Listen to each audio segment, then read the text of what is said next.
నమస్తే, welcome to special focus. నేను సునీల్. గొప్ప గొప్ప యుద్ధాలన్నీ మన అనుకున్న వాళ్లతోనే, చరిత్రలోనే కాదు వర్తమానంలోనూ జరుగుతోంది ఇదే. ట్రంప్ మస్క్ మధ్య ఇలాంటి పరిస్థితే ఉంది ఇప్పుడు. Beautiful bill big problem create చేసింది. ట్రంప్తో విభేదించిన మస్క్ పోరాటం ఆయనపై కాదు రాజకీయం మీద అన్నట్లు కొత్త పొలిటికల్ పార్టీ పెట్టేందుకు రెడీ అయ్యాడు. అసలు రాజకీయ పార్టీ పెట్టి మస్క్ ఏం చేయబోతున్నారు? అమెరికాకు కింగ్ అవుతాడా? కింగ్ మేకర్గా మిగిలిపోతాడా? అసలు మస్క్కు అంత సీనుందా? అమెరికాలో మస్క్ కొత్త political party. The America party దాదాపుగా కన్ఫర్మ్. మస్క్ పార్టీ పెట్టి సాధించబోయేది ఏంటి? కింగ్ అవుతారా? కింగ్ మేకర్ గా మిగిలిపోతారా? పొలిటికల్ పార్టీ నడిపించే సీన్ మస్క్కు ఉందా? పొలిటికల్ పార్టీతో మస్క్ అసలు టార్గెట్ ఏంటి?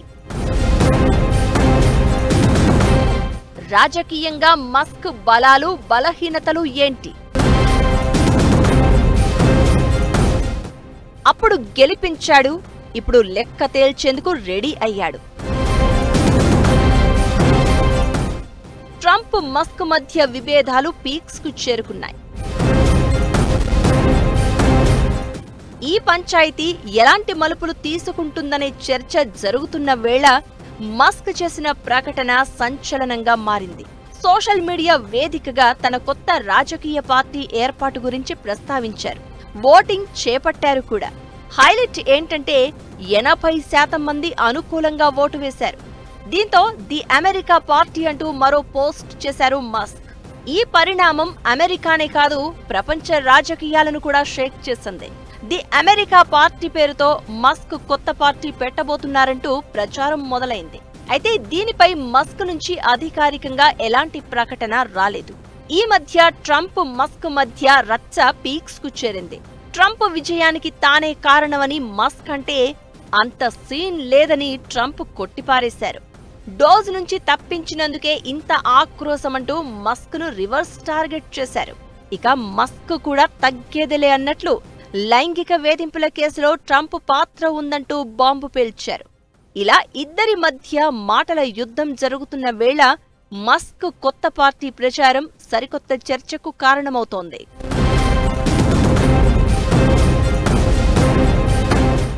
అమెరికాలో 4 ఏళ్లకు ఒకసారి అధ్యక్ష ఎన్నికలు జరుగుతాయి. అయితే అమెరికాను ఒకసారి డెమోక్రటిక్ పార్టీ పాలిస్తే మరోసారి ఆ పాలనా పగ్గాలు రిపబ్లికన్ పార్టీ చేతికి వెళ్తాయి. 2 శతాబ్దాలకు పైగా ఈ 2 పార్టీలే అధికార పీఠాన్ని దక్కించుకుంటున్నాయి.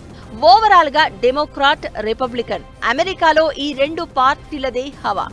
అలాంటిది ఇప్పుడు మస్క్ 3వ పార్టీకి రెడీ అవుతూ ఉండడంతో కొత్త ప్రశ్నలు తెర మీదకు వస్తున్నాయి. అసలు అమెరికాలో 3వ పార్టీ సాధ్యమేనా? నిబంధనలు, చట్టాలు అంగీకరిస్తాయా? అసలు అమెరికా రాజ్యాంగంలో ఏముంది అంటూ చర్చ మొదలైంది. నిజానికి పొలిటికల్ పార్టీ పెట్టుకోవడానికి అవకాశం ఉంటుంది. అయితే దాని ఉనికిని కాపాడుకోవడమే కష్టం. అమెరికా ఆవిర్భావం తర్వాత చాలా పార్టీలు పుట్టుకొచ్చాయి. రిపబ్లికన్, డెమోక్రాట్ పార్టీల ముందు అవేవీ నిలవలేకపోయాయి. అలాంటిది ఇప్పుడు మస్క్ కొత్త పార్టీకి సిద్ధమవుతున్నారనే ప్రచారం జరుగుతున్న వేళ అసలది నిలబడగలదా? పొలిటికల్ పార్టీని మెయింటైన్ చేసే సత్తా మస్క్కు ఉందా? అసలు ఎవరిని, ఎలాంటి ఓటర్లను టార్గెట్ చేసుకుని మస్క్ పార్టీ పెట్టబోతున్నారు అనే చర్చ కూడా నడుస్తోంది. మస్క్ ఇప్పుడు పార్టీ పెడతాడా, మాట్లాడకుండా ఉంటాడా చెప్పలేం. కానీ వాళ్ళిద్దరి మధ్యన చెడిపోయింది.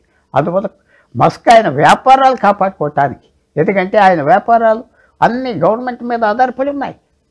ఉన్న రాకెట్ స్పేస్ కంపెనీ పూర్తిగా గవర్నమెంట్ కాంట్రాక్ట్స్, గవర్నమెంట్ డబ్బు మీద పనిచేస్తుంది.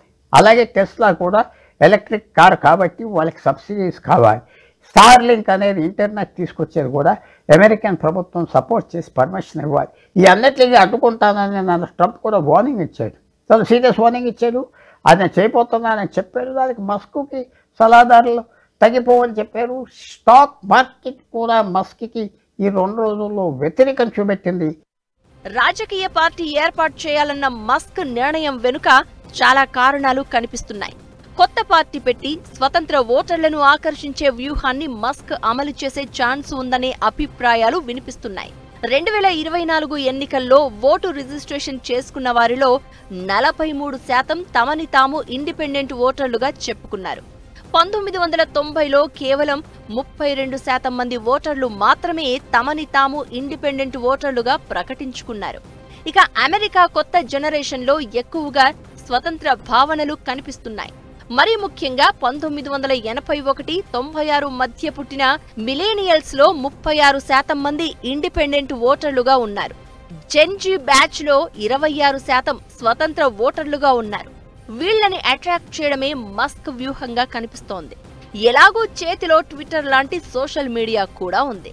ఇక ఆర్థికంగానూ పార్టీని నడిపించే శక్తి మస్క్కు ఉంది.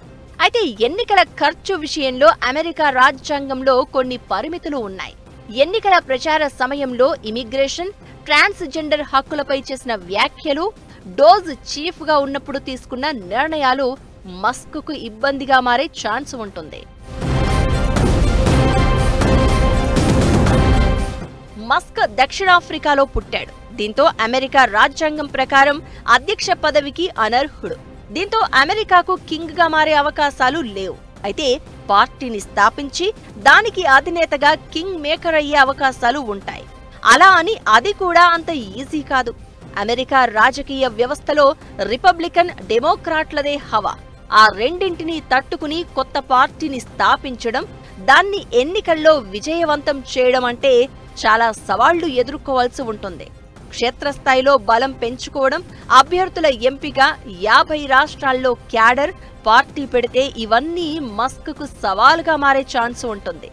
ఒక్కటి మాత్రం క్లియర్, మస్క్కు ఉన్న ఆన్లైన్ సైన్యం ప్రత్యేక బలంగా నిలిచే అవకాశం ఉంటుంది. అమెరికాలో ఏం జరిగినా ప్రపంచం మొత్తం ఆసక్తిగా గమనిస్తుంది.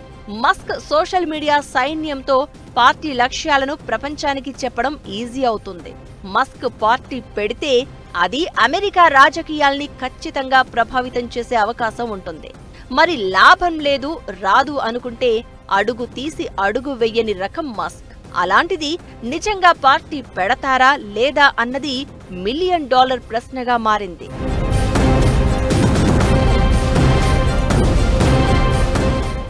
అయితే రిపబ్లికన్లు, కాకపోతే డెమోక్రాట్లు. 200 ఏళ్లుగా అమెరికాలో ఈ రెండు పార్టీలో ఏదో ఒకటి అధికార పీఠాన్ని దక్కించుకుంటున్నాయి. అసలు అమెరికాలో మరే పార్టీలు లేవా? ఆ రెండు పార్టీలకే జనాలు ఎందుకు పట్టం కడతారు? ఈ రెండు పార్టీలకు ఏ పార్టీ పోటీ ఇవ్వలేదా? లేదంటే రెండు పార్టీలతో పోటీలో నిలవలేదా? ఇప్పుడు మస్క్ పార్టీ పెడితే అమెరికాలో సరికొత్త సంచలనం ఖాయమా? పొలిటికల్ లెక్కలు అసలేం చెప్తున్నాయి?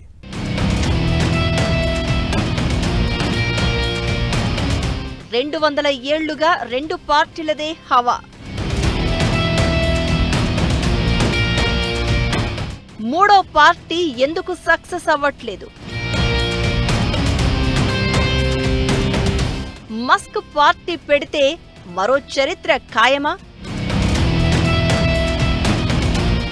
అమెరికా ఎన్నికల చరిత్ర చెప్తోందేంటి? మస్క్ పార్టీ పెట్టినా పెద్దగా లాభం ఉండదా? అమెరికా తొలి అధ్యక్షుడిగా జార్జ్ వాషింగ్టన్ ఎన్నికైన టైంలో ఆ దేశంలో అసలు రాజకీయ పార్టీనే లేదు. అసలు పొలిటికల్ పార్టీలే మంచిది కాదనేవారు వాషింగ్టన్. అయితే ఆ తర్వాత పరిస్థితులు పూర్తిగా మారిపోయాయి. 1789లో Federalist Party, 1792 Democratic Republic Party ఏర్పడ్డాయి. 1824 నాటికి రకరకాల కారణాలతో ఫెడరలిస్ట్ పార్టీ పూర్తిగా తుడిచిపెట్టుకుపోయింది. అయితే ఆ తర్వాత డెమోక్రటిక్ రిపబ్లిక్ పార్టీ చీలిపోయింది. డెమోక్రటిక్ పార్టీతో పాటు నేషనల్ రిపబ్లికన్ పార్టీ ఏర్పడింది. 1833లో నేషనల్ రిపబ్లిక్ పార్టీ విగ్ పార్టీగా మారింది. అయితే 1860 లోపే విగ్ పార్టీ కనిపించకుండా పోయింది. ఇక బానిసత్వాన్ని వ్యతిరేకిస్తూ 1854లో రిపబ్లికన్ పార్టీ పుట్టింది. ఆ తర్వాత పరిణామాలతో రిపబ్లికన్, డెమోక్రటిక్ పార్టీ దేశంలో అతిపెద్ద రాజకీయ పార్టీలుగా అవతరించాయి. అప్పటినుంచి ఈ రెండు పార్టీల తరపు అభ్యర్థులే అమెరికా అధ్యక్షులుగా నిలుస్తున్నారు. మూడో పార్టీలు పుట్టుకొచ్చినా మూన్నాళ్ల ముచ్చటగానే మిగిలిపోయాయి. అలాంటిది ఇప్పుడు మస్క్ పార్టీ పెట్టి మూడో రాజకీయ శక్తిగా ఎదగగలడా అనే చర్చ జరుగుతోంది. అమెరికాలో రాజకీయ వ్యవస్థ ప్రారంభమైనప్పటి నుంచి దేశంలో అనేక పార్టీలు పుట్టుకొచ్చాయి. కొన్ని స్థానికంగా గుర్తింపు పొందితే మరికొన్ని జాతీయ వ్యాప్తంగా గుర్తింపు తెచ్చుకున్నాయి. Libertarian Party, Green Party, Constitution Party, Independence Party, Conservative Party అంటూ అమెరికా వ్యాప్తంగా స్థానిక, జాతీయ పార్టీలు పదుల సంఖ్యలో ఉన్నాయి. అయితే వాటిలో చాలా పార్టీలు ఉనికి చాటుకోలేక తక్కువ కాలంలోనే తుడిచిపెట్టుకుపోయాయి. కొన్ని పార్టీలు ఇంకా కొనసాగుతున్నా అధ్యక్ష పదవికి పోటీ చేసే ధైర్యం చేయలేకపోతున్నాయి. అధ్యక్ష అభ్యర్థిగా నిలబడితే సరిపోదు, అమెరికా వ్యాప్తంగా ప్రచారం చేయాలి, అన్ని ప్రాంతాల జనాల మద్దతు సంపాదించాలి, అంతర్జాతీయంగానూ ఆకట్టుకోవాలి, కోట్లాది డాలర్లు ఖర్చు చేయాల్సి ఉంటుంది. అంత డబ్బుని చిన్నాచితక పార్టీలు భరించలేవు. గతంలో సాహసం చేసి అధ్యక్ష బరిలో దిగి ఫెయిల్ అయిన వాళ్లు ఉన్నారు. అందుకే చిన్న పార్టీల నుంచి గెలిచిన ఎలక్టర్లు కూడా పెద్ద పార్టీలైన రిపబ్లికన్, డెమోక్రటిక్ లో ఏదో ఒకదానికి సపోర్ట్ చేస్తూ ఉంటారు. ఆర్థికంగా, ప్రజాదరణ పరంగా మస్క్కు అవకాశాలు కనిపిస్తున్నా ప్రాక్టికల్ గా ఇది వర్కౌట్ అవుతుందా లేదా అన్నదే మ్యాటర్. రిపబ్లిక్, డెమోక్రాటిక్ కాకుండా మూడో పార్టీ నుంచి బరిలోకి దిగి పోటీ ఇచ్చిన సందర్భాలు కూడా ఉన్నాయి. అయితే చాలా తక్కువ. చరిత్ర పేజీలు తిరగేస్తే కొంతమంది మాత్రమే చాలా అరుదుగా విజయం సాధించారు. 1912లో థియోడర్ రూజ్వెల్ట్ ప్రోగ్రెసివ్ పార్టీ అప్పటి అధ్యక్షుడిని ఓడించడంలో దగ్గరగా వచ్చింది.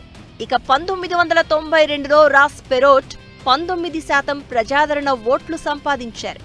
ఇక 1968లో జార్జ్ వాలెస్ 5 రాష్ట్రాలను గెలుచుకున్నారు.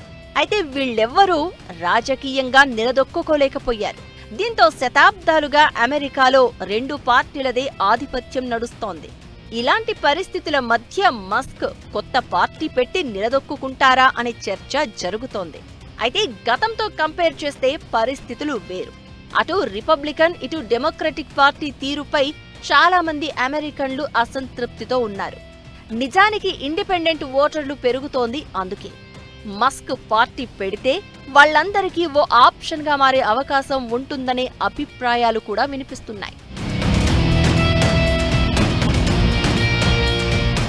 ట్రంప్ కోసం ప్రచారం చేసి రిపబ్లికన్ పార్టీకి భారీగా విరాళాలు అందించి ట్రంప్ విజయంలో కీలకంగా వ్యవహరించిన మస్క్ రిపబ్లికన్ ఓటర్లలో గుర్తింపు తెచ్చుకున్నారు.